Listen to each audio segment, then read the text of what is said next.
Hola y bienvenido de nuevo al curso Exégesis Hermenéutica parte 2. Ya, hoy entramos en la lección número 15 y vamos a continuar estudiando otro género literario. En este caso vamos a tocar los narrativos del Antiguo Testamento, las historias del Antiguo Testamento. Bueno, un bosquejo a donde vamos en esta ocasión. Vamos a ver, como siempre, un poco de información introductoria. Después voy a darte unas sugerencias de cómo interpretar los narrativos del Antiguo Testamento y finalizamos nuestro tiempo junto evaluando Josué capítulo 7 y poniendo en práctica el método de interpretación. Bueno, introducción. Tal vez estás preguntando a ti mismo, Kevin, ¿por qué estamos empezando con narrativo en vez de con la ley? Porque eso es lo que viene primero. Bueno, primeramente, casi 40% o realmente más del Antiguo Testamento consiste de historias.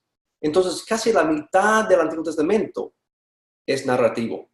Entonces, eso pesa mucho y eso debe agarrar a nuestra atención. Y también se encuentra narrativo dentro del Pentateuco, las historias, obviamente, de reyes, y también aún dentro de los profetas. Entonces tenemos este género dentro de casi todos los libros del Antiguo Testamento. Y eso sería importante tener para empezar estudiando todos los libros. Aun cuando hablamos de la ley de Moisés, la ley mosaico, esa ley fue revelada dentro del contexto de una historia.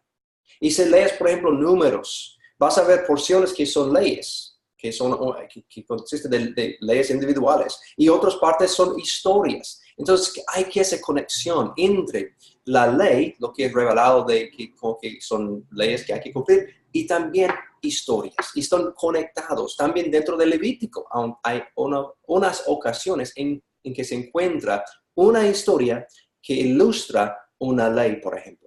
Están conectados, envueltos realmente las historias y también las leyes. Y por esa razón tenemos que primeramente empezar con narrativo. Además, eso es lo más parecido a lo que hemos estudiado ya en la otra parte del curso en cuanto a los evangelios, hechos. Eso va a ayudarnos a entrar en el estudio del Antiguo Testamento con lo que ya sabemos. Por esa razón, continuaremos con el estudio de narrativos. Bueno, una definición. Tal vez no es necesario, pero voy a incluirlo aquí. Un narrativo del Antiguo Testamento es una forma literaria que se caracteriza por seguir una acción secuencial en el tiempo y que consta de un argumento y un escenario y unos personajes. Eso es por Duval y Hayes. Yo creo que es una definición bastante buena y entendible. También quiero mencionar unos términos que voy a estar usando durante esta lección. El término narrativo y también narración, yo puedo incluir aquí relato y cuento. Bueno, yo voy a usar narrativo, narración, historia o relato, voy a intercambiar esos términos y como sinónimos. Entonces, tal vez puedes ver que hay tal vez diferencias entre las palabras individuales, pero para esta lección voy a intercambiar todos tres.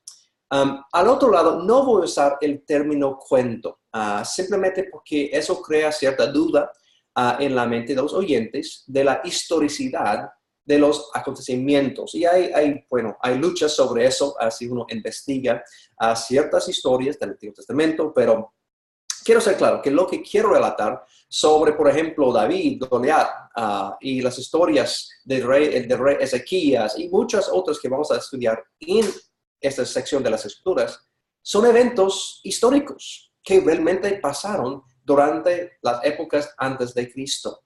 Entonces, no quiero dar la impresión de que lo que vamos a estar leyendo es simplemente cuentos para niños, o cuentos que son inventados de ficción, sino son eventos y acontecimientos históricos. Quiero estar claro en ese punto. Bueno, ¿cuáles libros están incluidos en este estudio?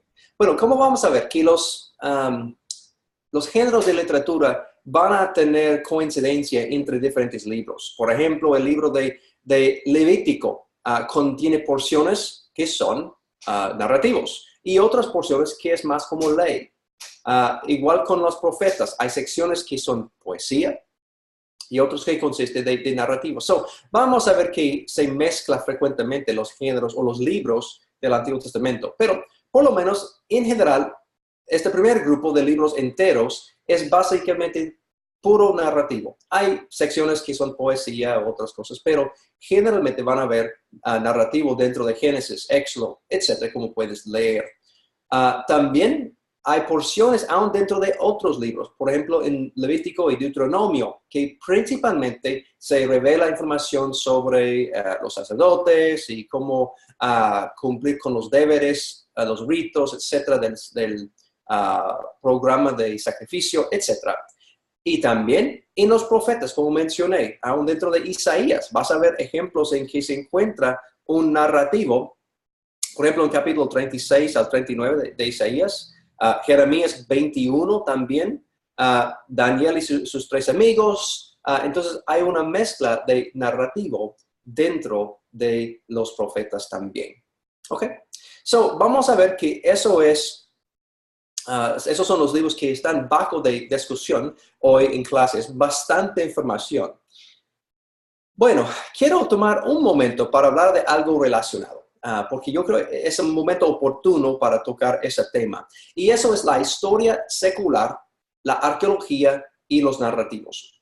Porque realmente vamos a tener que evaluar otra vez históricamente los eventos, los acontecimientos que se encuentran en las historias con otras historias seculares que existen. Tenemos información de los egipcios, de Siria y otros pueblos cercanos que podemos comparar con lo que vemos dentro de la Biblia. Y como puedes imaginar, hay muchos debates entre eruditos de cómo interpretamos el Antiguo Testamento y en relación con los otros eventos. Para mí personalmente, yo tengo un interés mucho en la arqueología, en la historia. Me fascina ese concepto y mi sueño es tal vez visitar una excavación arqueológica en el futuro y participar en eso.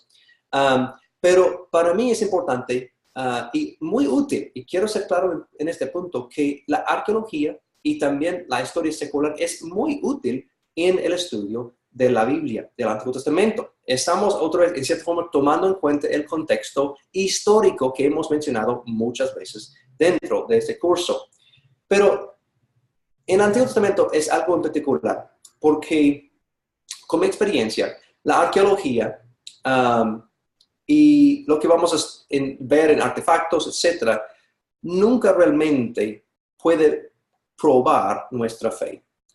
Obviamente puede agregar información, puede ayudarnos, pero al final de cuentas no va a finalizar nuestra fe en Dios y la veracidad de que Él existe, pero sí, obviamente, ciertas cosas, ciertos artefactos, descubrimientos, apoyen y respalden los eventos en el Antiguo Testamento. Al otro lado hay retos porque hay otros artefactos y la forma de interpretar los artefactos que causan duda también en los estudios del Antiguo Testamento. Tal como en esa imagen, yo tengo varias imágenes. El faraón Neco, aquí en este lado a la izquierda, es mencionado en las historias entre los reyes. Y ese cilindro que viene de Persia, el cilindro de Ciro. Ciro es el que permitió que los judíos regresaran a la tierra prometida después del tiempo en Babilonia. El prisma de Sennacherib, eso habla de Ezequías. Él nombra el rey Ezequías directamente en ese prisma. Y también hay cosas como ese altar que se encontró en Beersheba, y algo así muy parecido o tal vez algo ese mismo. Puede haber sido visto por los patriarcas que visitaron a esa ciudad. Tal vez uno de los más famosos artefactos es esta.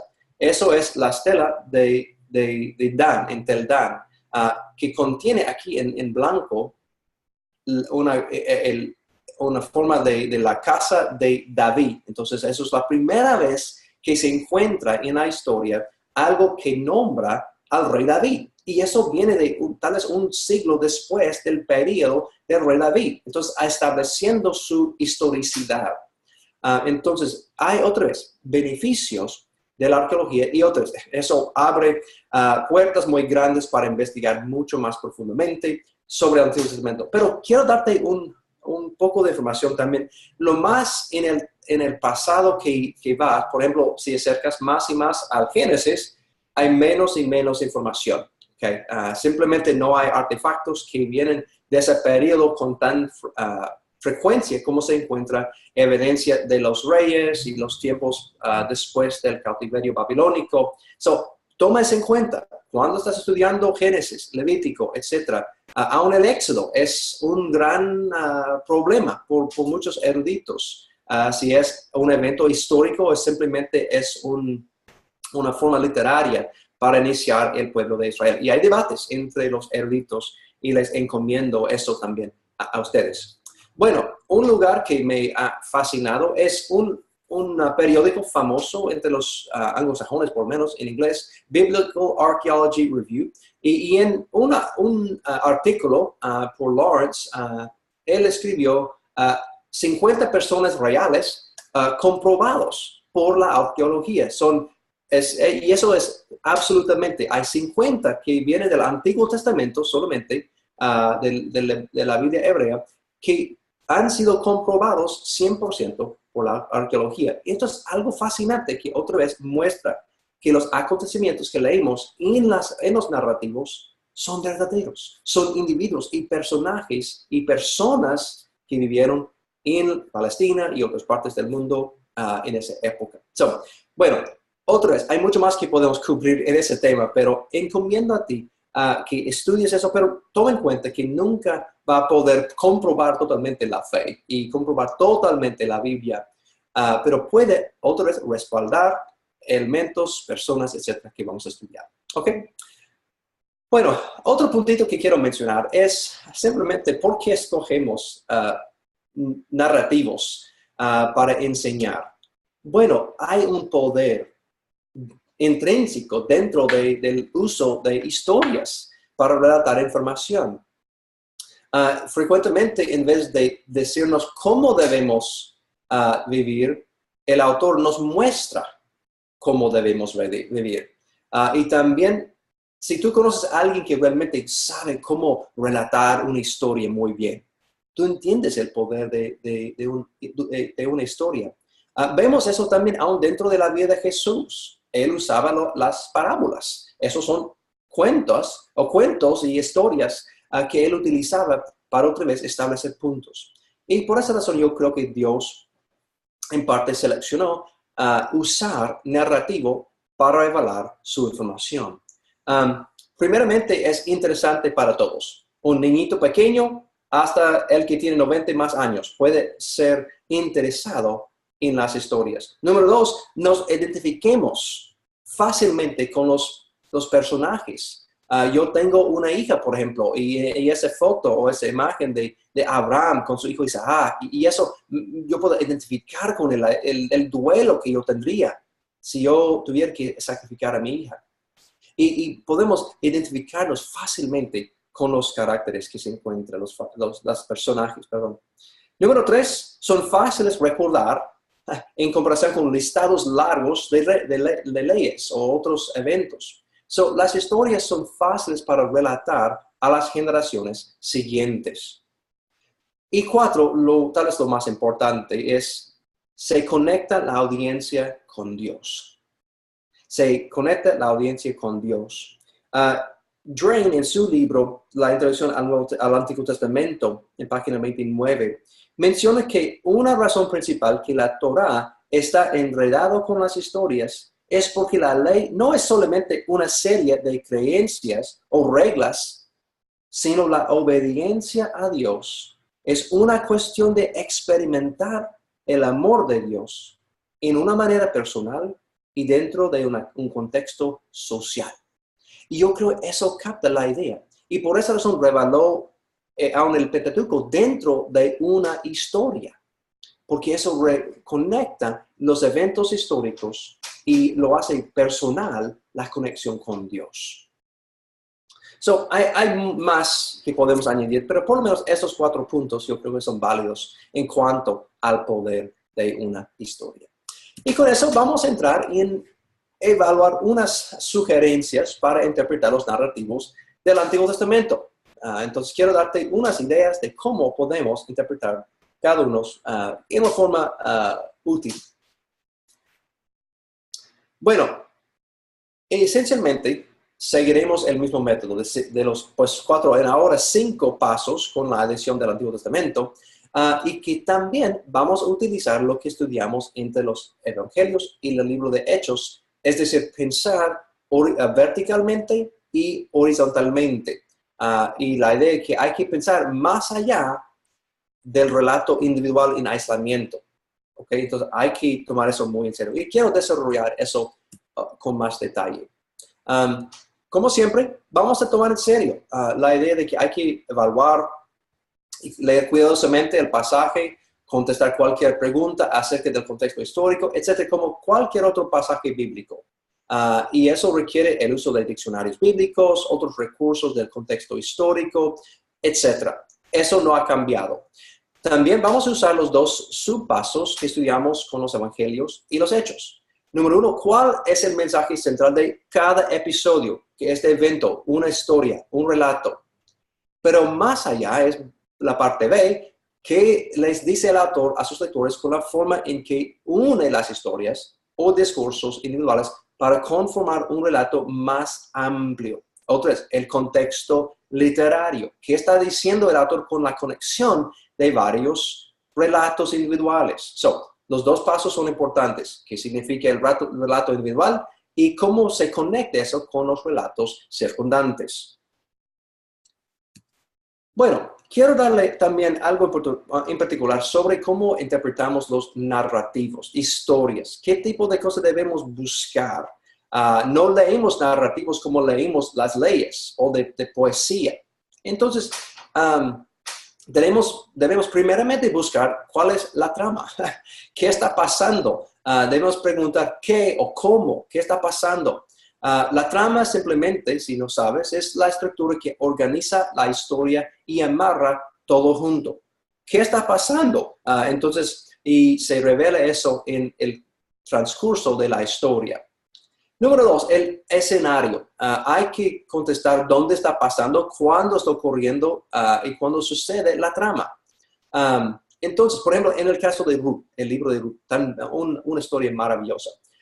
Empieza diciendo que durante el tiempo de los jueces, ahora tenemos un lugar en tiempo, y también en Belén se ocurrió parte de los eventos, y también en Moab también ocurrieron unos otros eventos de la historia. Eso es el escenario en que se encuentran los eventos. Hay que establecer cuándo, dónde. Y finalmente, ¿quién? ¿Quiénes están incluidos? Debes preguntar a ti mismo, ¿quién está bajo de investigación en este caso? Y vamos a ver que al final de cuentas hay un personaje que aparece en todos, y es Dios. Y Él realmente es el héroe que vamos a ver en cada historia. Aunque los individuos, pues, humanos a veces pecan o no cumplen con lo que deben, Dios siempre va a ser fiel. Y eso va a ser un personaje que no debemos olvidar e incluir en nuestra interpretación. Primeramente, hay que investigar eso con narrativos. Y eso puede aplicar también en el estudio de los evangelios o hechos también. Hay que establecer esos puntitos. Ok. También pensando verticalmente. Encima de evaluar la historia en aislamiento, como la pregunta número 1 sobre el significado de la historia individual, tenemos que considerar la historia en conexión con el resto de las escrituras. Y voy a darles 3 puntos bajo de esa sección. Número 1 está aquí, la historia general del Antiguo Testamento y el plan de la redención. Cuando leemos el Antiguo Testamento, tenemos que mantener un pensamiento cristocéntrico y enfocado en el cumplimiento del plan de Dios. Y eso nos ayuda. Es como leyeron los autores del Nuevo Testamento al Antiguo Testamento. Ellos siempre están buscando ver cómo conecta el Antiguo Testamento y el plan de la redención para su pueblo. Cuando nosotros, como estudiantes hoy, tenemos que aplicar el mismo método de buscar conceptos que se conecten, que se relatan con el resto de la historia principal de Dios. También tenemos que tomar en cuenta y tomar muy en serio, creo, el libro entero o por mínimo la sección que se encuentra dentro de un libro. Y vamos a ver que también hay evidencia que ciertos libros dentro del Antiguo Testamento son conectados. Y hay que tomar eso en cuenta también. Y quiero darte más información sobre ese punto y algo que te puede ayudar en el proceso de interpretar ciertos libros.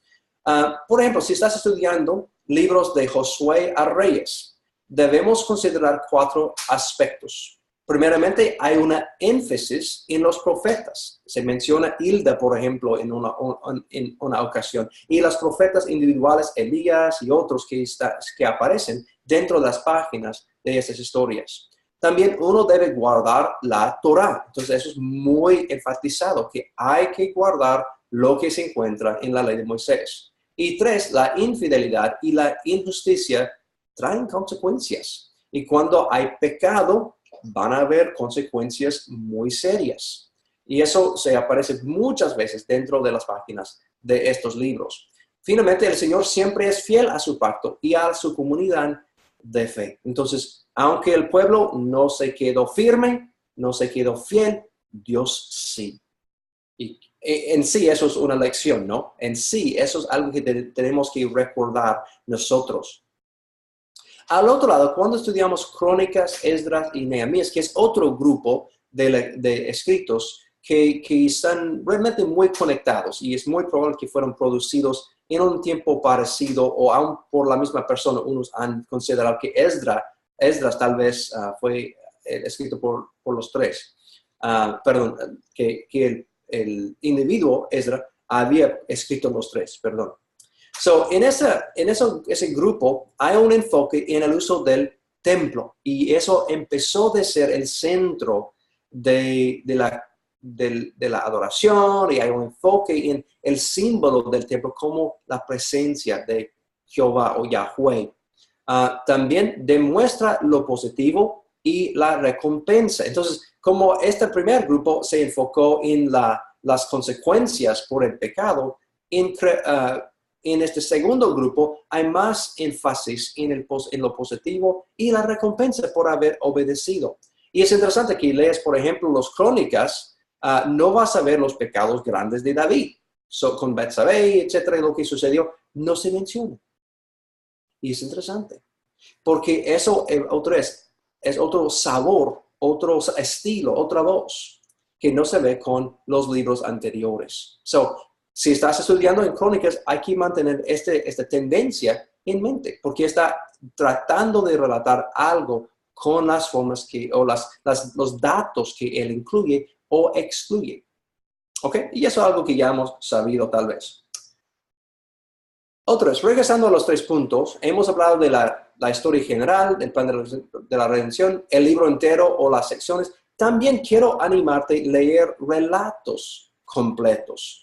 Y eso indica que es muy importante de leer todo lo que tiene que ver con un personaje, por ejemplo, o con un individuo. Y ojo, mira, los narrativos del Antiguo Testamento son mucho más largos que los narrativos del Nuevo Testamento. Como los perícopas que hemos estudiado dentro de los evangelios, son cortos, frecuentemente cortas.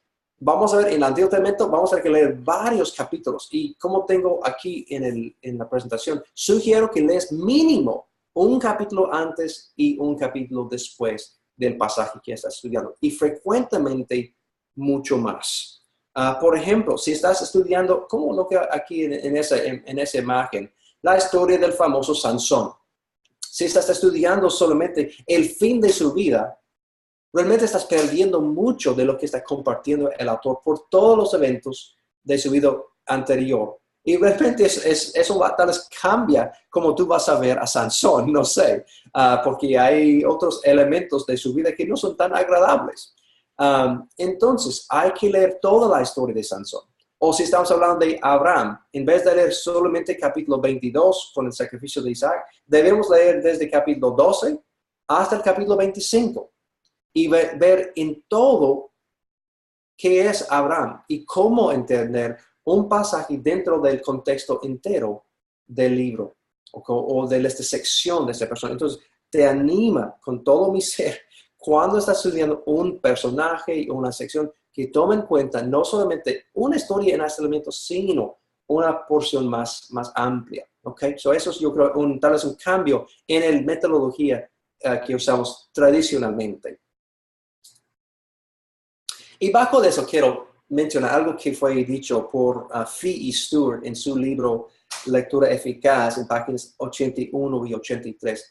Ellos realmente creo que tienen razón de tener cuidado en tratar de crear principios teológicos sobre cada detallito que se encuentra dentro de una historia, o hacer una alegoría de una historia física, de un narrativo del Antiguo Testamento, y aplicar todo eso a nuestras vidas. Entonces yo creo que eso realmente distrae del punto principal. Yo creo que nos mete en problemas de interpretación. So, evita la tentación de evaluar cada detalle que se encuentra dentro de un narrativo, sino es muy parecido a lo que estudiamos en referencia con las parábolas. Busca la idea central y aplica ese punto al final de cuentas. Tal vez hay 2 o 3, pero no es un principio teológico por cada detalle de toda la historia. Y eso sería un error, yo creo. So, ten cuidado, lea mucho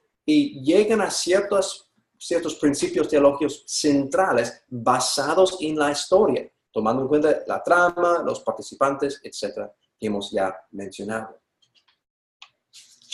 Y realmente eso es lo que hizo Pablo cuando él, por ejemplo, cita en 1 Corintios 10 unos eventos básicamente del tiempo en el desierto, y él aplica eso en una forma más generalizada en evitar ciertos pecados y no trató de evaluar cada detalle de cada historia. So, yo creo que es una forma más saludable.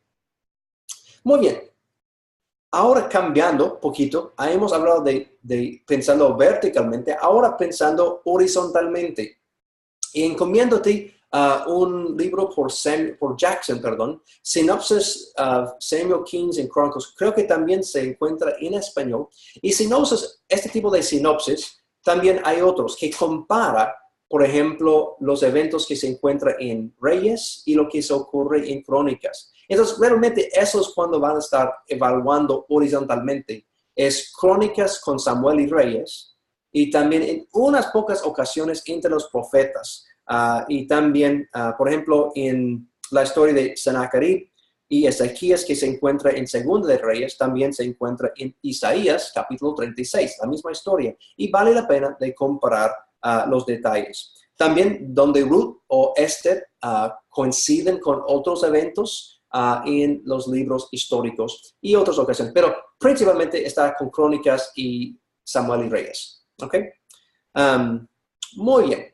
Y vas a ser que eso no es tan crucial como lo que hiciste con los 4 evangelios. Es menos común.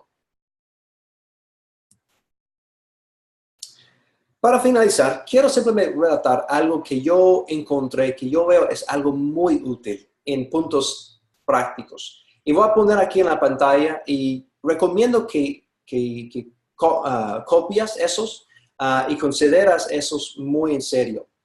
Número 1, un narrativo del Antiguo Testamento usualmente no enseña una doctrina directamente.